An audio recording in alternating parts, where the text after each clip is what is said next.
what you want. I'm not going to look at you sideways. I support it. But let me say this. To the people out there who feel like, well, I'm saved now, you know, so I'm saved from my past sins. So it's my duty to let other people know that if they're not saved, they're going to be in the flames of hell. What I want you to know is, what you believe is just that, a belief. And a belief can't trump a truth, a fact. And one thing I know is, I'm born who I am. I'm not a sham. I'm born who I am. And not only born who I am, I'm living it. I wasn't just born who I was. I'm living it like a dove. So honey, if you want to go to church, if you want to speak in tongues, you want to praise, jump up and down, do what you want to do, I support it. What I don't support is people feeling like their truth, their way of believing is the only way for every other person.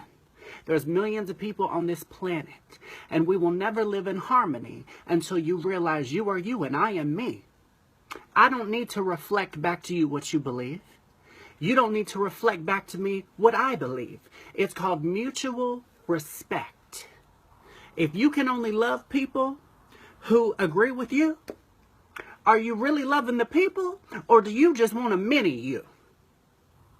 If you can only love somebody who believes the same way you do, praises the same way that you praise, and has all the same beliefs, you're not loving a person for who they are. You're loving them for their obedience to you and your beliefs.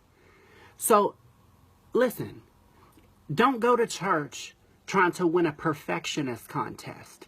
Don't walk around judging people. Because let me tell you something. Everybody has a shadow.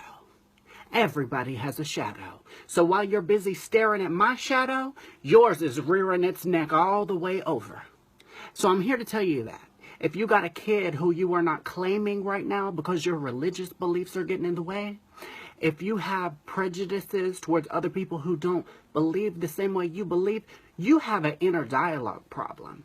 Because you can only love people that reflect back to you what you put out. And that's not really love of others, that's love of yourself.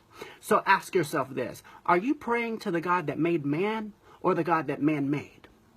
Are you condemning people who love the same gender or sex, but you're forgetting about wearing wool and linen and eating shellfish?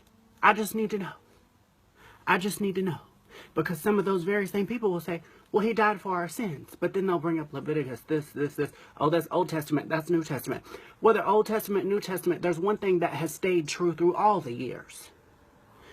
Being kind, welcoming, and loving takes very little effort.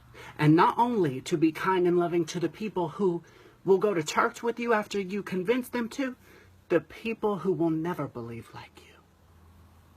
That's who you need to get to know more of. Now, did I say it or did I say it? Now, I got makeup to put on. But some of y'all need to take off the makeup. Take a good look at yourself. See what's underneath.